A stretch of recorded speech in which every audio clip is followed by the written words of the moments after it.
Talking about NCEA needing a refresh, needing to be redone. And I don't disagree with this, and I don't think it's a bad thing to be talking about. I do have a concern, though, that this government is the party that gave us national standards. And this government tinkering around with how our kids learn is kind of terrifying to me. Let's have a listen. The Education Review Office has called for another revamp of NCEA Level 1, or for it to be dropped entirely after a new report found it wasn't fair or reliable. Education Minister Erica Stanford requested the report, which comes after a revised version of Level 1 was introduced only this year. Here's Grace Thomas. NCEA Level 1 is usually the first taste high school students get of examinations. Now, the Education Review Office says it might be time for the qualification to be scrapped. 60% of teachers told us it's not a reliable measure of students' knowledge and skills. The kind of things we're finding is most leaders were saying, like, the credits students get are not an equal amount of work, so some are harder than others. Scott Haynes is the principal of Christ. To be fair, I haven't watched this 3 News, but I watched it on 1 News, but it wasn't there. And they say something on 1 News, we'll see if they repeat it here, about one of the stats they use is like 71% of employers don't see it as a qualification. Like, who the fuck ever saw fifth form as a qualification for a job after university? There's some strange stuff about this as well. Church's Burnside High School, the biggest outside of Auckland, with almost 2,500 students. Wow. He thinks ERO's report is spot on. Schools and principals and teachers are good at trying to make things work, but at the end of the day, NCEA Level 1 in its current form and in the form that the NZQA are seeking to move it is just not working.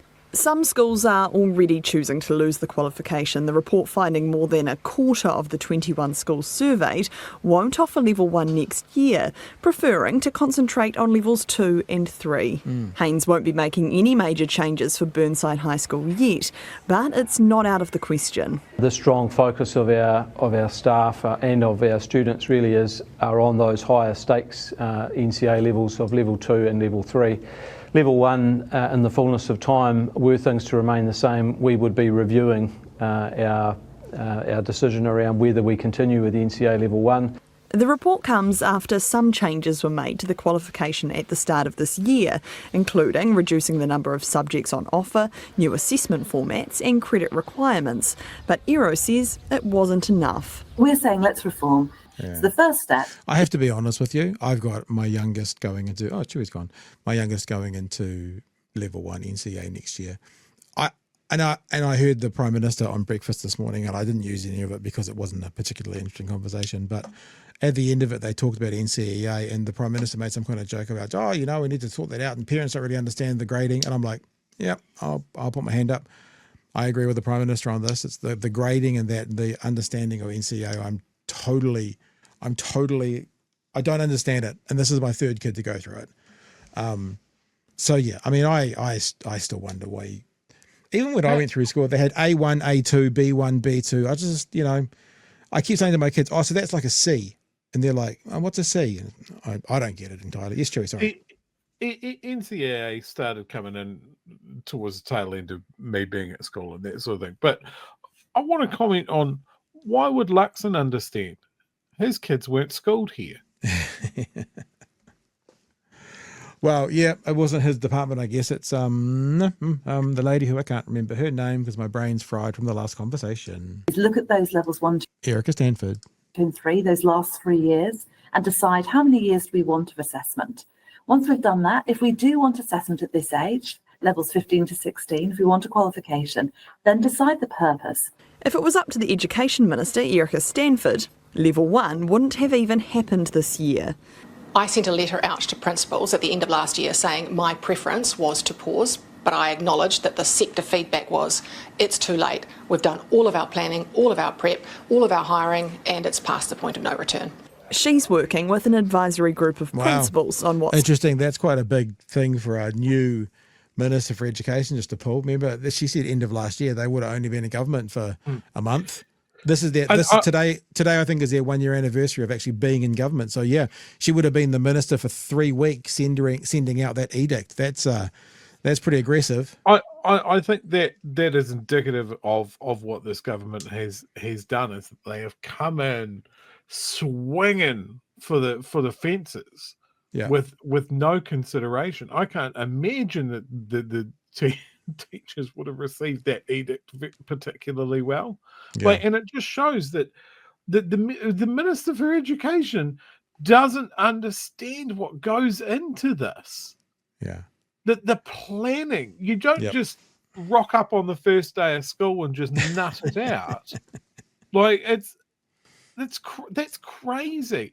And I want people to be more considered when they're talking about messing with education, because we have seen the hangover from national standards of how much this can affect things going forward. I want them to be more considered. I want them to take their time and do it right and do it once. I also want them to do something that nationally have proven time and time again. I want them to listen to people who know what they're talking about. Yes, that will be on the National Party gravestone from this thing. We didn't listen to experts. Let's get to the last 30 or 60 seconds of this. Structural changes will need to happen. But it will be internationally comparable, it'll be robust, it'll make sure that our kids are set up for success. So the thing that concerns me about that is they're doing what National always does. They're saying what it's going to be before they've done it. We will get a nice second-hand Corolla, not the Ferrari that the last guys wanted. Erica Stanford has just explained what it's going to be without having done it. It is becoming more and more of a trait on the right. Donald Trump, I've got a big, beautiful plan. I've got concepts of a plan. What's the plan? It's coming, and we're going to make changes. Oh, what are we going to replace it with? What's concepts of a plan? It's the same sort of thing. What she's talking about is what it's going to be and how good it's going to be, which they haven't decided yet. So, okay, so if they had have all cancelled their NCEA Level 1 for this year, what were they doing? Like, what were they going to do? What were they going to replace? Was it going to be internals? Was it going to be externals? What was going to happen? Nobody knows, but I want you to cancel it. You see, this is also, as I said, it's becoming more of a thing on the right, is let's get rid of what we don't like before we've organised something that we can show the voters will be an improvement. They just cancel, and then they go, nah, we'll figure it out along the way. It's quite scary. National curriculum review is underway for NCEA Levels 2 and 3, but the Minister says the future of Level 1, and whether it's here to stay, won't be decided until next year. There you go. So that's the story about NCEA. And just for people who don't know, when we're talking about national standards, back in 2010, 2011, national standards was brought in by John Key's government. And it was a different way of assessing primary school, intermediate school children.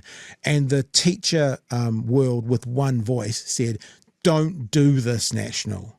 If you do this, these are going to be the flow-ons. And guess what the flow-ons were? Things like 15-year-olds having a less qualified numeracy understanding. And then guess what National used against Labor at the last election? How terrible it was that 15-year-olds were less capable in their numeracy and not able to do the things that were caused by the national standards that they brought in, they being John Key's, but National. And this is going to bring us back to the third time. But they got the information out there. They were able to paint the narrative of who the left was. They blamed Labor, and people believed them. And those guys that the teaching vocation with one voice said, don't do it, are now again saying, we're going to change this. What will you replace this year's with, Erica, if you have changed it? It will be better, and it will be a world standard. What is it? We've got concepts of a plan, Joey. They're paying someone for booklets and workbooks. So yeah, someone's making money out of it. And again, this is the pathway that the Tories in the UK did. They'll just give out public money to private organisations for lessons plans and stuff like that. It's just crazy. Like I have zero trust for these guys. They haven't earned any of it. The one thing that I'll give Erica Stanford a thumbs up for here is that she admitted on camera that she tried to do something crazy and that people stood up and said, no, we're not going to do this. And she kind of acknowledges it in her own way that, I guess I can understand that. just before Christmas, telling them to chuck out a year's worth of lessons plans at the drop of a hat didn't go down particularly well.